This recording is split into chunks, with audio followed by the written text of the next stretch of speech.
Welcome everyone again to Rockland Centers for Spiritual Living. I hope by now you feel welcome. By now, I hope that you feel at home here. So we are experiencing our annual theme, which is rooted in oneness, living as principle. And so May, we are going to experience that theme through the theme of authentic voice. And we're following the May topic and theme that CSL is doing this month. So this month, we are rooting ourselves in the universal principle of the law of vibration. The law of vibration, because our voice is a vibration. When we speak, we are emitting a vibration. When we think, we are emitting a vibration. When we act, we are emitting a vibration. When we stand still or think we are emitting vibration. So let us be tuned in to what that vibration is this month. And so part of the way that we will do that is through a spiritual practice. And our spiritual practice this month is speaking truth to power. Speaking truth to power. And that does not mean, a lot of times when I hear that term, what comes up for me is hitting somebody over the head with what you believe to be the truth, right? But that's not what it is. It's about speaking the truth of who we are as divine beings and seeing that in the other, right? Speaking truth to power is a namaste. It's a smile. It's being kind, right? It's using your words kindly, but truthfully. So that's what we get to practice this month. So our message today is Confidence Unleashed, the Art of Self-Advocacy. So I looked up the word authentic, and it comes from a Latin word and a Greek word that means one who does things oneself. And it also means original. Original. So your authentic voice is an original vibration.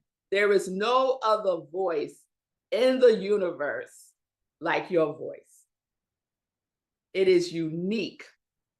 It is an original. So how can we use our authentic voice to advocate for ourselves and others with confidence? So I want to illustrate this through a story. And this happened this week, and I have the person's permission to share this story. And it was perfect timing that this happened this week. And I told her that,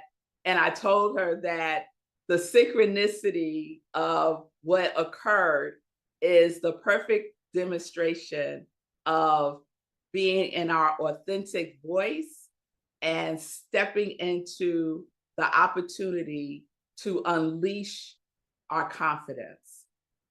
So this is what happened.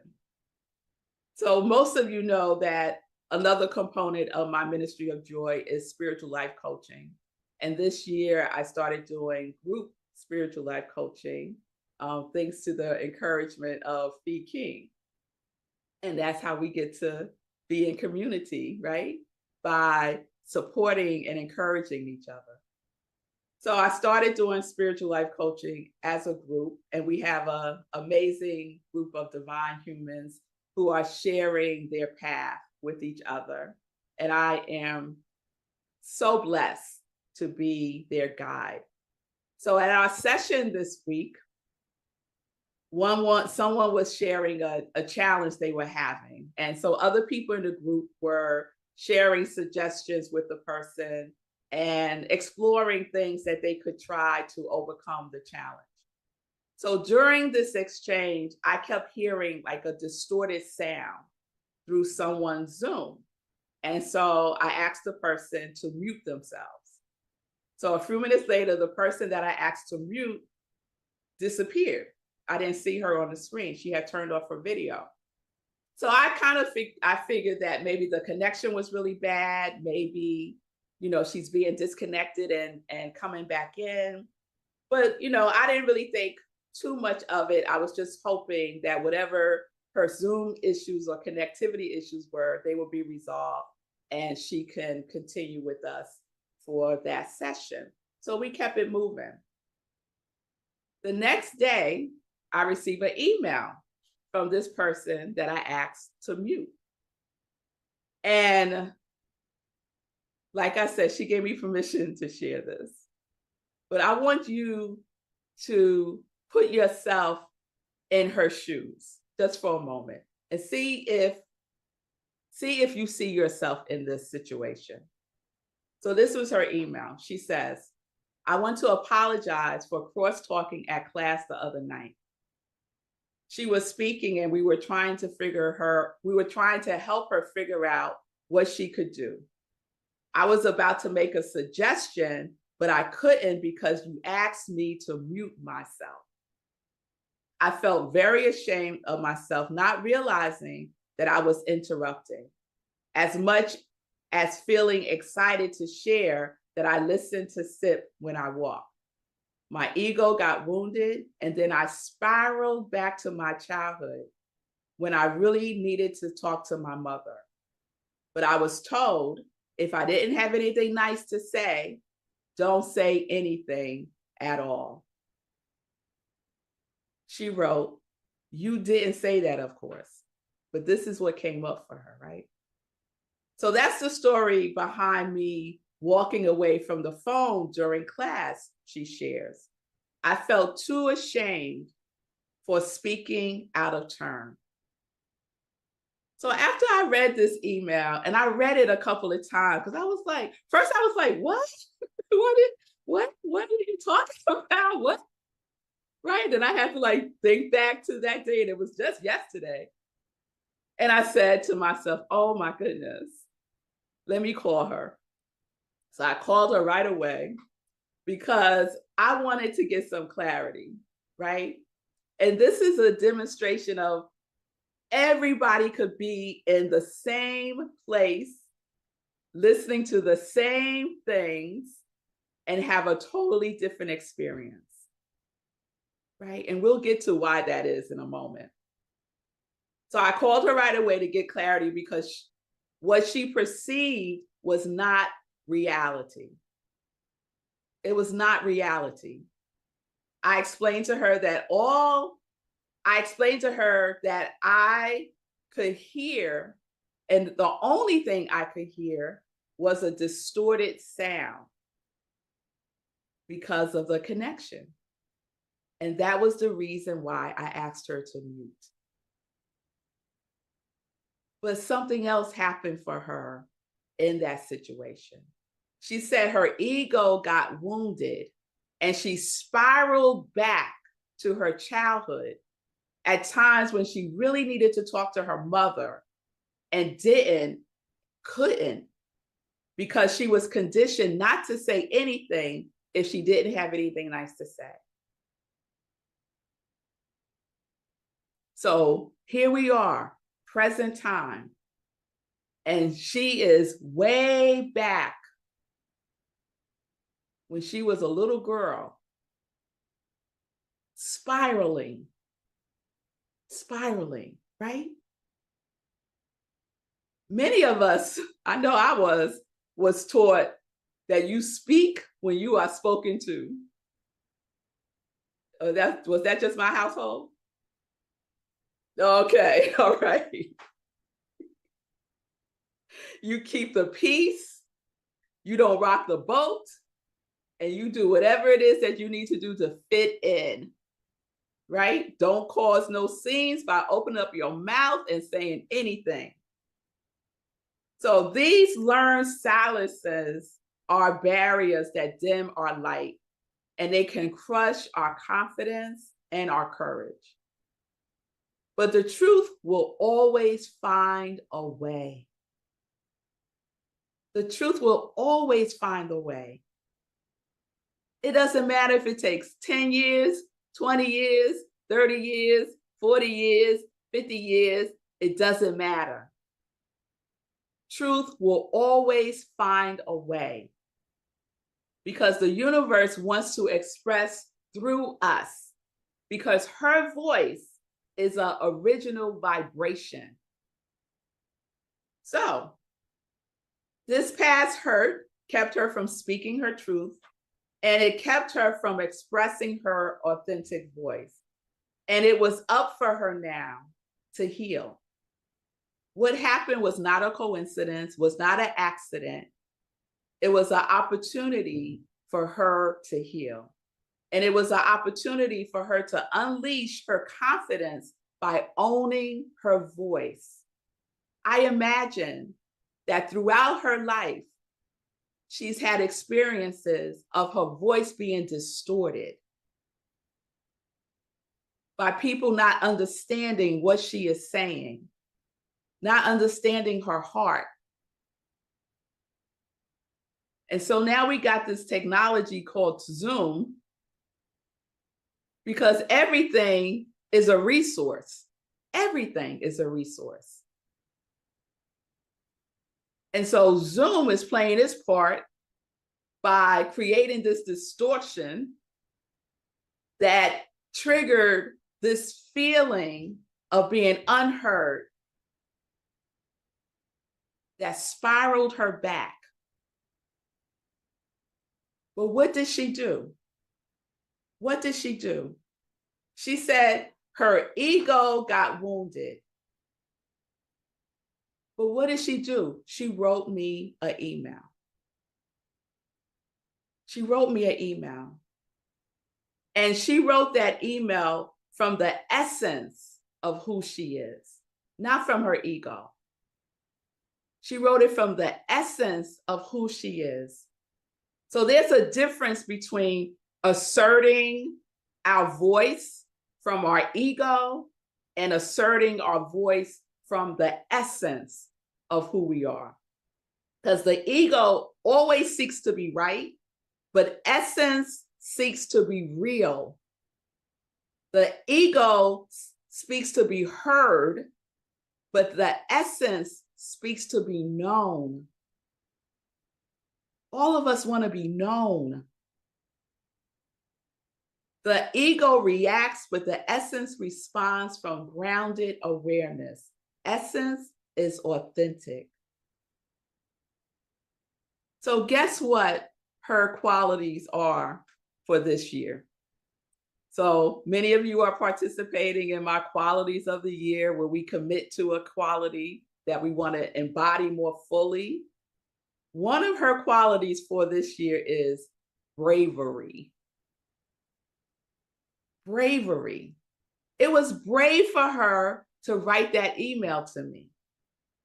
It took courage and the willingness to be vulnerable, to share her truth of the experience that she experienced. No one else experienced that experience. She experienced it, and her experience is valid. All of our experiences are valid. This was her writing, this email was an act of self-advocacy.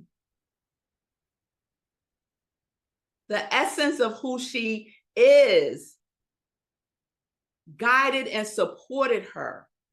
It all came from within her. Yes, a part of her may have been feeling like a little girl without any power, but the essence of who she is knows the truth of who she is, and took, I was going to say pen to paper, but took fingertips to the keyboard and wrote that email. So she advocated for herself by not abandoning her voice. How many times do we abandon our voice when we know there is something that is ours to speak, and yet we abandon it? We mute ourselves. The world that we are living in today is a demonstration of so many muting their voice distorting the truth. But authenticity always rises when we are willing to tap into the confidence and unleash it fully with the power of God and the universe and all that is good. We don't do our healing work alone. There is a whole universe supporting us.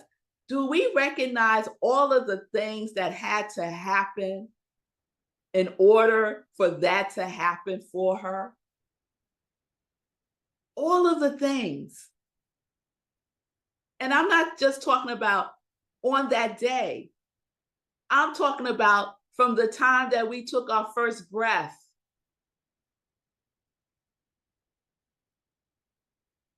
And here she is. And here I am. And here we are. And yet, she was spiraling. And yet, she embodied bravery, the quality that she chose and the quality that chose her to support her in her authentic voice. So Ernest Holmes has a prayer in the Science of Mind text. And I'm going to share just a little bit of it. The prayer is called Holy, Holy, Holy. And if you want to look for it later, it's on page 365. He writes, inner love that gives so freely, inner power that holds securely, inner eye that sees so clearly, inner ear that hears God always, inner voice that speaks supremely, inner good that binds me to thee, holy, holy, holy, Lord God within me. That line, that inner voice that speaks supremely, she was speaking through her writing supremely the truth, her truth. And our authentic voice is the God within you that speaks supremely. Supremely. Ernest also references Jesus in the Science of Mind text. And he says, the external Jesus gave way to the divine. The human took on the Christ spirit and became the voice of God to humanity. And yet it would be a grave mistake to suppose that he was different from any other person. He was a man who knew himself and his direct relationship to the whole. This was the secret of his success. To think of Jesus as being different from other people, to think of Jesus as being different from you, is to misunderstand your mission and your purpose. He was a way shower and proved his way to be a correct one. His method was direct, dynamic, and powerful, yet extremely easy and simple to comprehend. He believed in God in himself as power and reality. Believing in God within, he was compelled to believe in himself. Believing in the God within her, she was compelled to write that email.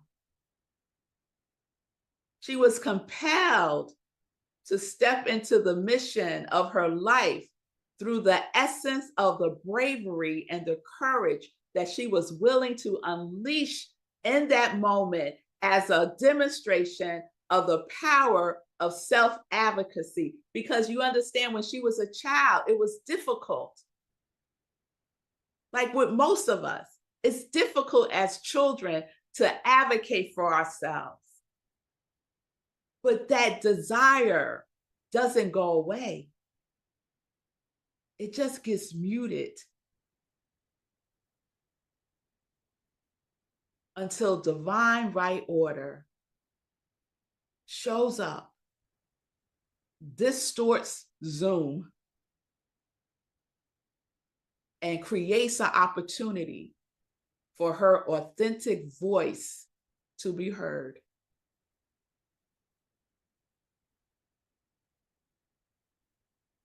So, like Jesus, we are the voice of humanity.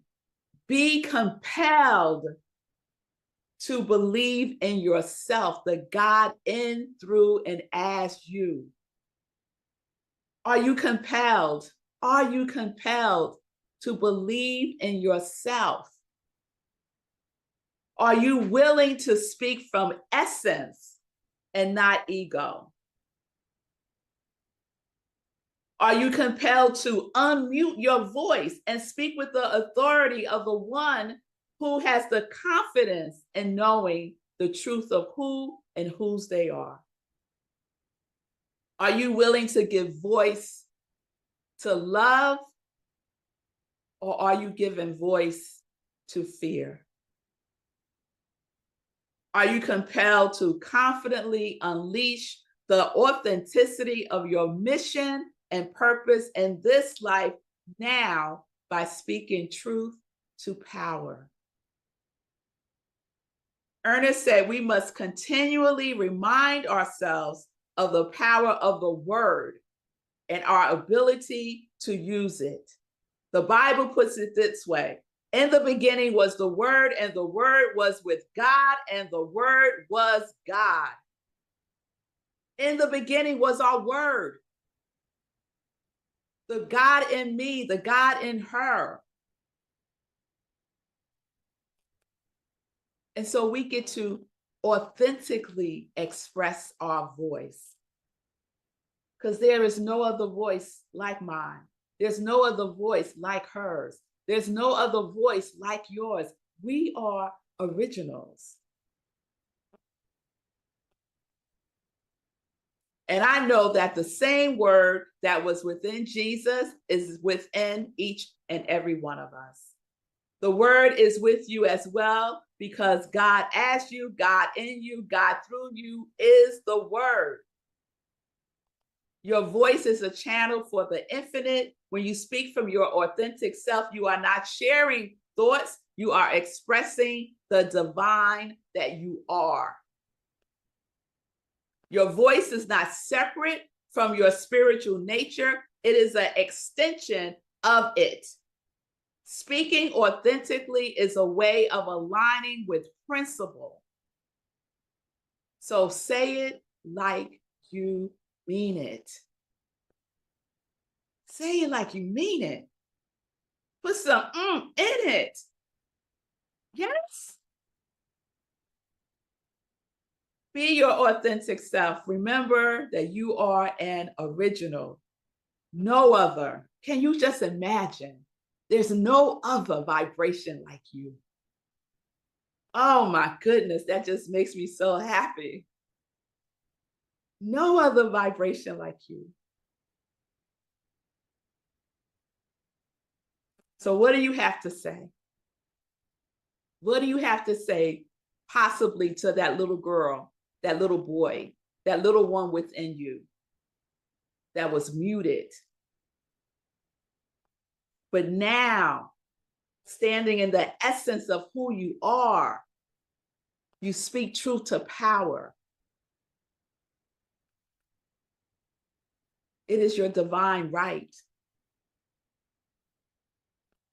So we are living in a world where noise often drowns out the truth, and fear can mute us and keep us feeling small.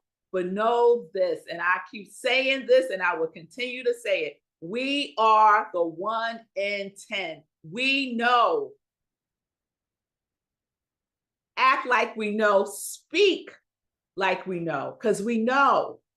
We are divine beings with voices that matter. Your authentic voice is a force for collective transformation. We are one. Each of us transform, the collective transforms. So when you speak your authentic voice, grounded in love and truth, you create ripples of transformation. I love the visual of that. You remind others that they can speak too. Because that's the gift that she has given us. I can speak too my truth. I can heal too. You model what it looks like to live aligned with spirit. Your voice may be the missing piece in someone else's healing.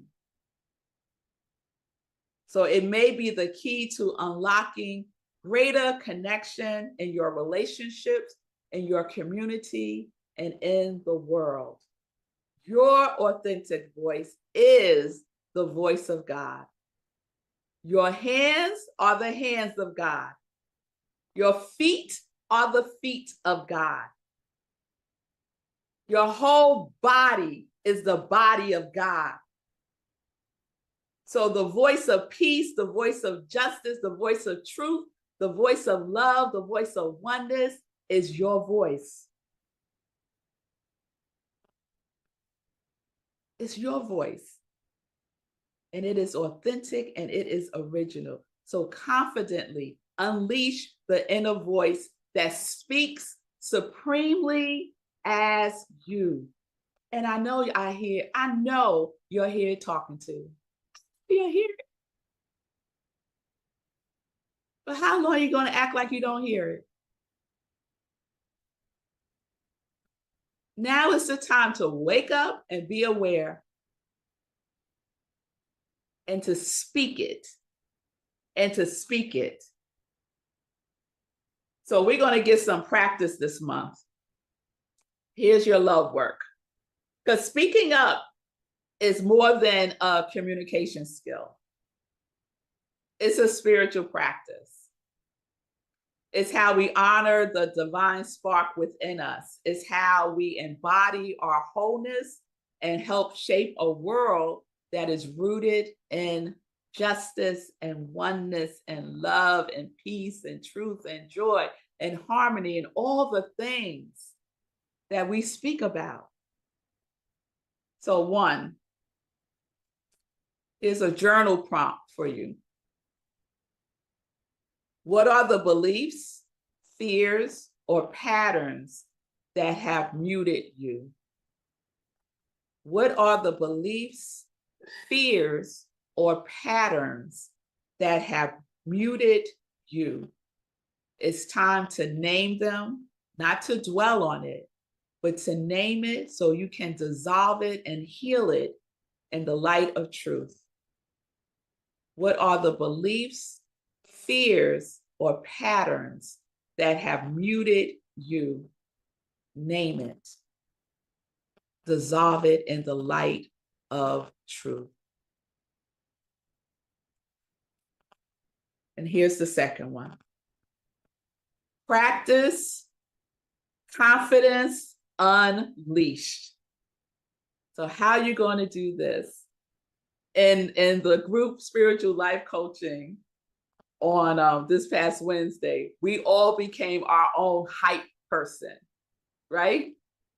We wrote a poem that hyped us up and it was all about ourselves.